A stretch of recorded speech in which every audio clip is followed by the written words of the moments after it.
Hello বন্ধুরা, আমার দৈনন্দিন রান্নাঘরে আপনাদের সকলকে স্বাগত। আমি আজকে তো আপনার একটু এঁচড় করেছি, একটু লাউ দিয়ে ডাল করেছি, আমি টক করেছি। তার সঙ্গে এটা আপনাদের আগেও দেখিয়েছি, এখন আবার দেখাচ্ছি। ওই লাউ পাতা আপনার সেটা এক প্রসেসে দেখিয়েছি মোগলাইয়ের মতো করে। আর আজকে যেমন দেখাচ্ছি দেখুন, সেই পুরটা করে নিয়ে নারকেল দিয়ে আর ডাল আর আপনার হচ্ছে ভাজা মশলা, নুন, চিনি, ব্যাস ঠিক আছে, দিয়ে একটু এটাকে পুরো আকারে করে নিয়েছি। এবার এটাকে দেখুন, এই একটা পাতা দিলাম, তারপর আর যতগুলো মানে মোটামুটি আপনি পাতা দিতে পারেন দেবেন। এই আচ্ছা, আবার আর একটা, আমি এইগুলোকে কুচি ছিল বলে এই কথাটা আমি রেখেছিলাম। এই আবার আর একটা, আবার আর একটা, আবার একটা, আবার একটা, আবারও এই একটা। এই পাতাগুলো কিন্তু আগে গরম জলে একটু আমি সিদ্ধ করে নিয়েছি, কেমন? আচ্ছা, এইবার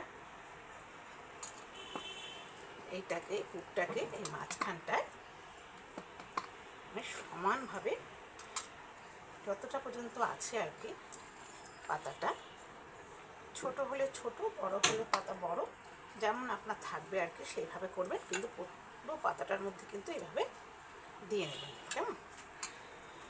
দেখতে পাচ্ছেন তো? আচ্ছা, এই দেখুন দিয়ে নিয়েছেন, পুরো পাতাটার মধ্যে কিন্তু এটা আছে, কেমন? আচ্ছা, এইবার এটা কিন্তু আপনি আস্তে আস্তে ফোল্ড করুন, ঠিক আছে? ফোল্ড করলেন, এবারে এই ডাঁটিটাকে কেটে নেব আমরা।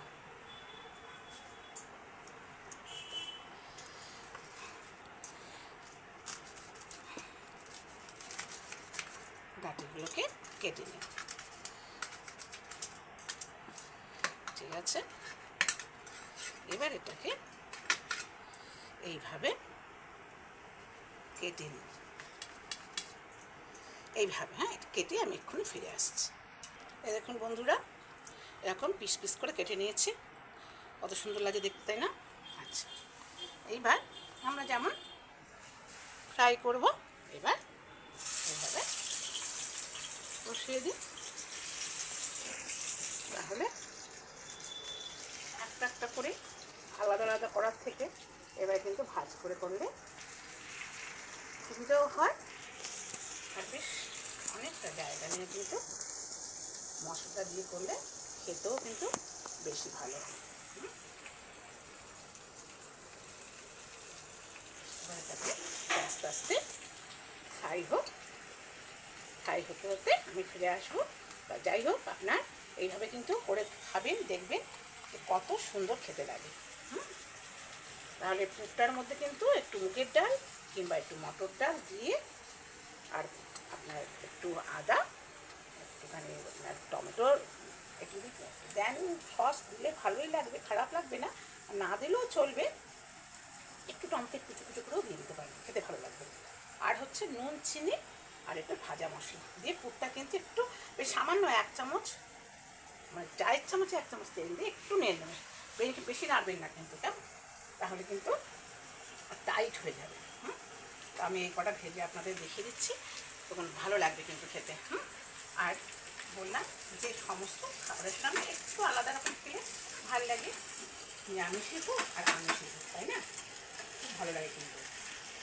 আর এই যে এটা কবে তো দেখলাম, এটা আমি আগেও দেখেছি মোগলাইয়ের মতো করে একটার উপর আর একটা দিয়ে মুড়ে 4 ভাঁজ করে আছে। এখানে দেখেন কতগুলো পাতা দিয়েছে, আর পুরো পাতাটাকে মধ্যে ভালো করে আপনি এইটা মাখিয়ে নেবেন, নিয়ে রোলের মতো করবে, করে একটু ধারালো ছুরি দিয়ে তেলে নেবেন। হ্যাঁ, দেখবেন যে কত খেতে ভালো হচ্ছে। এই জন্য আমি করলাম, আপনাদের সঙ্গে একটু শেয়ার করলাম। তাহলে বন্ধুরা, ভালো লাগলে আপনারা করে খাবেন, অন্যকে খাবার সুযোগ করে দেবেন, আর এইভাবেই আমার সঙ্গে থাকবেন।